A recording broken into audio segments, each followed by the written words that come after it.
Assalamualaikum warahmatullahi wabarakatuh. Innal hamdalillah nahmaduhu wa nasta'inuhu wa nastaghfiruh wa na'udzu billahi min syururi anfusina wa min sayyiati a'malina.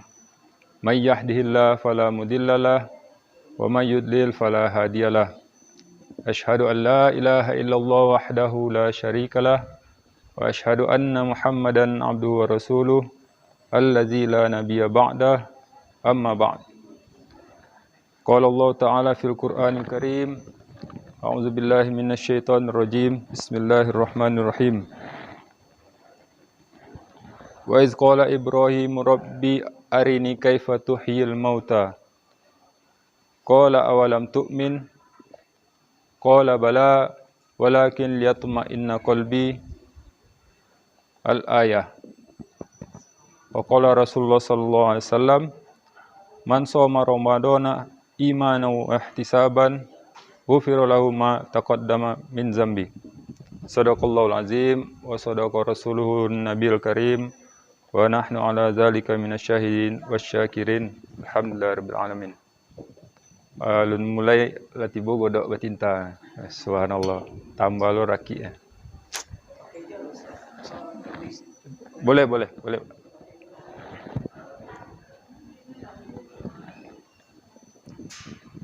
Mak sampai suara. Alhamdulillah, Bapak Ibu hadirin, mama-mama ambo, ete-ete ambo, adik kakak yang dirahmati Allah Subhanahu wa taala. Sekira lebih kurang 7 atau 8 tahun ke belakang, di bulan puasa jo, si Naila anak kami ketika itu masih umur 2 tahun. Hanya sonjo-sonjo menjelang buka puasa, main di muka rumah Kak Leli.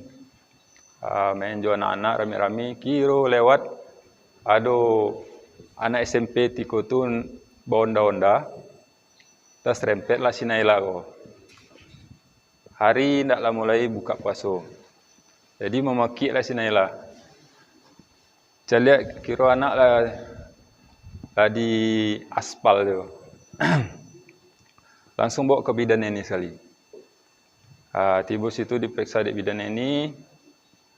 Lain tak ada bak-bak. Cuma ada bangkak stek di belakang kepala.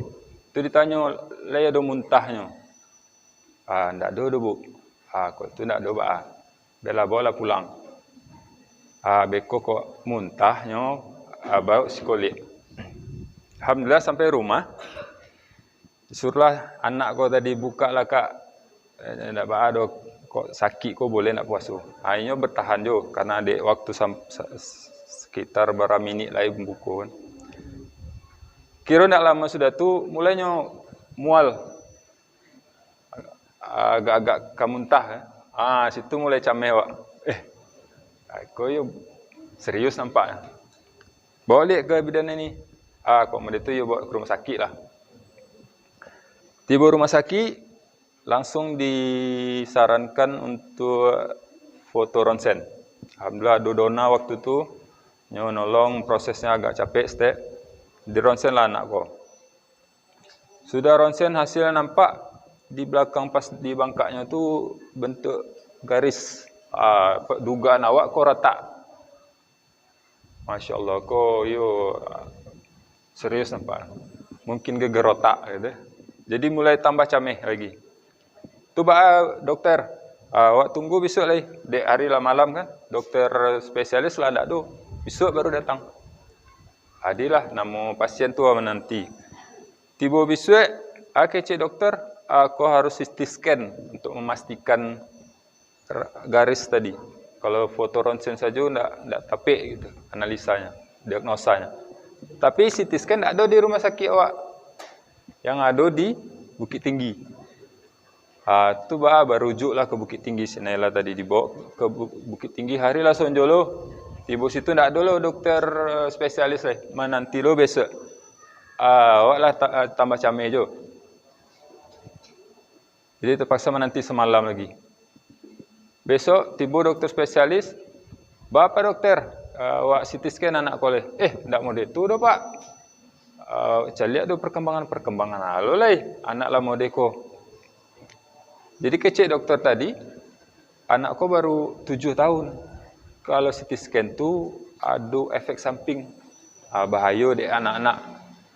Tu balai dokter, awak agi jo sirup aja. Sirup halo dalam hati kan. Awak jangan lihat perkembangannya. Jadi hatiku makin bergemuruh. Tidak sesuai dengan harapan. Harusnya CT scan menurut awak. Kira dikasih sirup. Jadi tidak lama dokter pai, kami tetap nanti di ruangan pasien. Tibalah ibu-ibu seorang. Ibu tu tidak kenal. Datang, tu disapu, apa kondisi gini yang teraso. Ko bu tu ambo cerituan lah. Modeko panjang lebar. Curhat lah istilahnya. Sudah tu kece ibu tadi. Iyo pak, jadi ambo ko sebenarnya petugas rohani rumah sakit.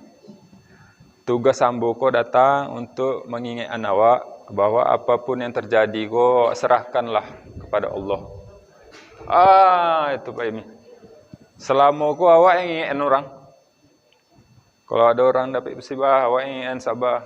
Tiba di awak kira orang lo mengingatkan. Di situ baru hatiku mulai tenang, turun, dan awak menyadari bahwasannya memang awakku harus saling ingat mengingatkan. Wa tawassaw bil haqqi wa tawassaw bis sabr. Jadi malam ko mungkin giliran ambo jadi petugas rohani sampai beberapa menit ke depan.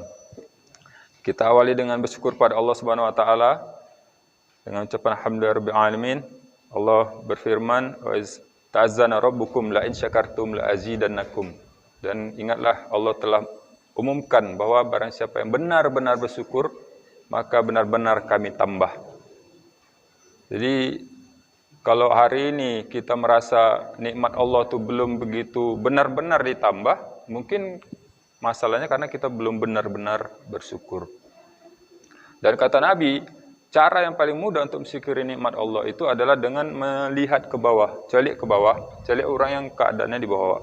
Ada pepatah Arab mengatakan, jika engkau tidak punya sepatu, engkau lihat orang yang tidak punya kaki. Ya? Jadi awak nak calik orang yang bersepatu merek gitu, justru calik yang ke bawahnya lagi. Ada kisah seperti ini. Ada seorang pemuda yang gemar bersyukur. Suatu hari inyo karojo menjadi pengawal raja. Rajo kos hobi berburu. Jadi si pemuda tadi bawa dek rajo berburu ke rimbo. Baik raja, alhamdulillah. Awali apapun dengan alhamdulillah. Jadi ketika di rimbo tu nampak dek rajo ada rusuh. Seketika si raja tadi ambil panahnya, dia pasang anak panah, dilesatkannya, tapi tanpa sengaja melukai jarinya dan putus, berdarah. Aduh, dia mengerang sakitan. Si pemuda tadi, kenapa raja? Kamu gak lihat ini? Jari saya putus. Alhamdulillah raja. Alhamdulillah apa? Maksud si anak muda, alhamdulillah yang putus cuma 1 gitu kan. Masih ada 9 lagi. Tapi si raja ini, orang kesakitan, alhamdulillah kamu. Pulang kita. Sampai di kerajaan, suruh pengawal ini masukkan dalam penjara. Anak muda tadi masuk penjara, akhirnya alhamdulillah. Diobatilah luka raja tadi. Seminggu kemudian namanya hobi, berburu lagi. Bawa pengawal yang lain yang baru. Sampai ke rimbo, kiro sase, ditangkuk dek suku primitif. 2 orang kok, rajo, jo, anak pengawal yang baru. Sampai di kumpulan suku tadi, ternyata orang 2 kok mau dijadikan sesembahan dewa-dewanya. Si rajo dibawa dulu. Pas mau dijadikan sesembahan, diperiksa, kiro cacat. Aduh, jarinya putus, je. Syarat sesembahan harus lengkap. Tidak boleh yang cacat maksudnya. Jadi si raja tadi ditendang, pergi kau, jangan sini. Diusir dia. Dia lari sampai ke kerajaan. Yang pemuda yang baru tadi gantinya. Jadi sesembahan. Sampai di kerajaan langsung dia ke penjara, jumpain anak muda. Kamu benar, alhamdulillah. Kenapa raja? Diceritakan gini. Oh gitu ya? Ya berarti alhamdulillah saya di penjara. Kok gitu kata raja? Karena saya di penjara maka saya nggak jadi sesembahan. Gitu. Jadi selalu ada hikmah di balik setiap musibah atau kejadian atau apapun. Alhamdulillah ala kulli hal. Berapa waktu yang lewat ada pesawat kecelakaan, semua meninggal. Satu yang selamat. Penumpang yang nggak jadi naik gara-gara positif corona. Nggak boleh naik pesawat. Ternyata pesawatnya habis. Nah, ketika dia dihalangi untuk naik pesawat, mungkin dia merasa rugi. Tiketnya hangus, terlambat ke tujuan. Tapi begitu dia tahu, ternyata di situ ada penyelamatan Allah, baru dia sadari Allah memberikan nikmat yang banyak bagi dia. Nah, mudah-mudahan kita menjadi hamba Allah yang senantiasa mensyukuri apapun keadaan yang Allah berikan kepada kita. Kita sampaikan juga salawat dan salam kepada Nabi kita Nabi Muhammad SAW. Semoga kita istiqomah mencontoh setiap sunnah yang Rasulullah ajarkan pada kita, sehingga kita berhak menjadi golongan umat beliau yang mendapatkan syafaatnya nanti di akhirat kelak. Amin ya rabbal alamin. Bapak Ibu yang dirahmati Allah, malam ini kita coba membahas tentang satu isu yang belakangan ini viral. Mungkin di media sosial kita semua, kita sudah ada yang menyimak bahwa ada seorang buya, dia membahas tentang bagaimana menghidupkan orang yang mati berdasarkan kisah Nabi Isa alaihissalam yang diizinkan Allah untuk menghidupkan orang mati. Wa ubariu abroso biiznillah wa hiyal mauta biiznillah. Selain menghidupkan orang mati, sebelumnya menyembuhkan orang yang buta dan orang yang kena sakit kusta. Nah, dari ayat ini, dari ayat Al-Quran ini, Buya memahami bahwasanya Allah ngasih petunjuk kepada kita. Nah, yang jadi permasalahan kenapa itu viral adalah ketika Buya tadi menyatakan orang yang menyembah Isa, jika itu melihat wajah Allah maka selamat. Nah, padahal tidak boleh ada sesembahan selain Allah Subhanahu wa taala. Nah, jadi malam ini kita coba mengupas apakah bisa kita menghidupkan orang yang sudah mati. Karena yang menghidupkan sesuatu yang mati bukan hanya Nabi Isa, Nabi Ibrahim juga sebagaimana yang dibacakan tadi. Ingatlah ketika Ibrahim berkata, "Wahai Rabbku, tunjukkanlah kepadaku bagaimana engkau menghidupkan yang mati." Lalu Allah berfirman, "Apakah engkau tidak beriman?" Nabi Ibrahim menjawab, "Bala, bukan begitu. Walakin liyatma'inna qalbi." Tapi supaya qalbuku tentram. Maka diperintahkan Allah, ambil 4 ekor burung. Kemudian engkau cincang, lalu letakkan di 4 buah bukit. Kemudian panggil mereka, maka mereka akan datang. Dan ketahuilah Allah Azizun Hakim, Maha Perkasa, Maha Bijaksana.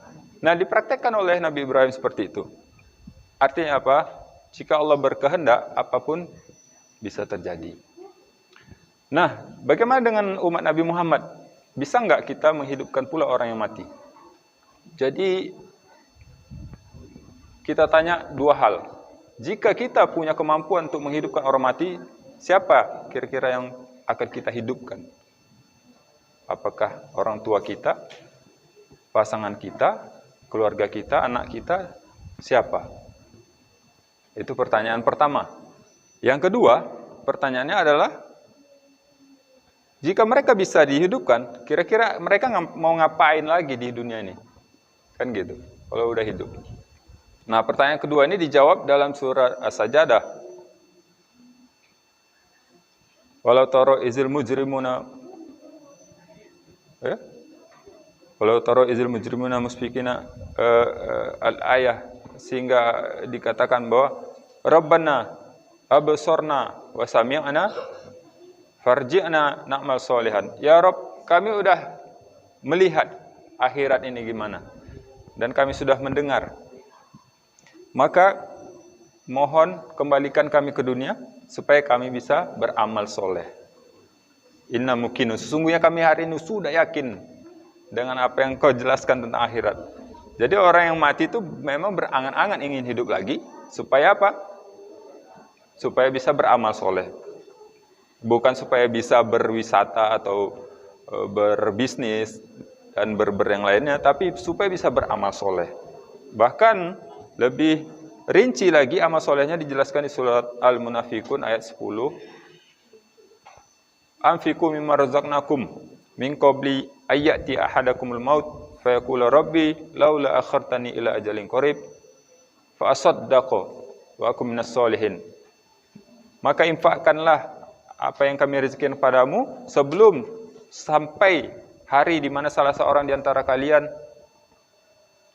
menemui kematian, sehingga dia berkata kepada Rabb-Nya, ya Tuhanku, akhirkanlah ajal ini barang sedikit lagi supaya aku bisa bersedekah. Maka aku termasuk orang yang beramal soleh. Jadi angan-angan orang yang sudah mati kalau hidup lagi, dia pengen sedekah. Kata ulama, selain sedekah ini pahalanya besar, juga sedekah ini menjadi gerbang bagi kita untuk bisa sampai ke amalan-amalan lain. Maksudnya gini, kita tahu bahwa Rasulullah bersabda, barang siapa yang memberi makanan berbuka orang yang puasa, maka dia dapat pahala puasa tanpa mengurangi pahala puasa orang yang berpuasa tadi. Artinya apa? Sedekah kita bisa menyampaikan kita mendapat pahala puasa. Maka ini yang diangan-angankan orang yang sudah mati. Supaya dia bisa mendapatkan pahala puasa, mendapatkan pahala baca Quran dengan sedekah, mendapatkan pahala sholat dengan sedekah, dan pahala amalan-amalan soleh lainnya. Perumpamannya seperti ketika PPKM atau lockdown, kita nggak boleh ke masjid. Bahkan di satu wilayah ada yang nggak boleh ke pasar, nggak boleh keluar rumah sama sekali. Ketika itu kebutuhan itu hanya bisa didatangkan dari luar lewat online misalnya. Nah, bagi orang yang punya uang mungkin gampang. Belanja online, pesan makanan online diantar. Bagi yang tidak punya uang, siapa yang kirim kebutuhannya? Nah, orang-orang yang mati hari ini itu berada di alam barzakh, namanya alam yang disekat di dinding, seperti di surah Ar-Rahman, marajal bahrani yaltaqiyan bainahuma barzakhul la yabghiyan. Di laut itu ada dua aliran, di samudra itu ada dua laut yang di dinding. Jadi antara air tawar dengan air asinnya itu nggak bisa tembus, ada barzakhnya. Nah, orang-orang yang dikubur hari ini di lockdown oleh Allah. Jadi mereka tuh sangat menanti-nantikan gitu. Siapa lah yang bersedekah buat saya gitu. Seperti orang lockdown, siapa yang kirim makanan ke kita gitu. Nah, bayangkan kalau kita sedang lockdown, nggak ada makanan, tiba-tiba ada yang kirim. Assalamualaikum, Ibu Fulana, ini ada kiriman makanan dari anaknya, misalnya ya. Oh, Masya Allah, makasih. Langsung bahagianya gitu, dapat kiriman. Begitulah kira-kira mayat dikubur saat ini. Ketika kita misalnya bersedekah atas nama dia, di dalam kitab Ar-Ruh, Ibnu Qayyim itu disebut bahwa pahalanya itu dibawa oleh pemuda di atas nampan. Fulan bin Fulan dipanggil namanya. Engkau dapat kiriman dari anakmu. Wah, bangga sekali dia. Anaknya masih ingat gitu ya. Ya Allah, dia udah susah, nggak ada yang menemani, nggak ada yang bisa diharap, tiba-tiba datang kiriman. Jadi di bulan Ramadan yang mulia ini, kita jadikan kesempatan untuk bersedekah kepada orang-orang yang sudah dulu daripada kita. Sebagaimana sahabat Nabi pernah menyampaikan sebuah riwayat dari Sa'ad bin Ubaidah. Sa'ad bin Ubaidah bertanya kepada Rasulullah, ya Rasulullah, ibuku sudah wafat. Boleh enggak aku bersedekah atas nama dia? Boleh, kata Rasulullah. Kemudian Sa'ad tanya, apa yang afdol ya Rasulullah untuk disedekahkan? Rasulullah jawab, air. Maka Sa'ad menggali sumur. Ketika air dari sumur tadi sudah keluar, maka Sa'ad berkata, ini untuk ibu Sa'ad. Dia bersedekah sumur atas nama ibunya. Maka pahala air sumur tadi mengalir setiap hari, setiap saat bagi si ibu. Nah ini hendaknya kita berbuat hal yang sama bagaimana dicontohkan dalam hadis ini.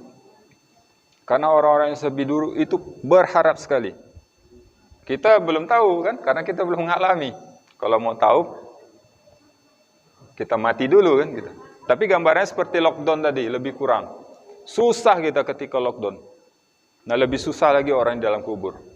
Kita inilah yang diharapkan. Kiriman pahala, kita baca Quran, kita sedekah atas nama dia. Kita sedekah pembukaan, biar dia dapat pahala berbuka. Kita belikan mushaf Quran untuk anak-anak belajar Quran, biar mereka dapat pahala bacaan Quran. Kita sedekah karpet masjid misalnya, dapat pahala untuk almarhum.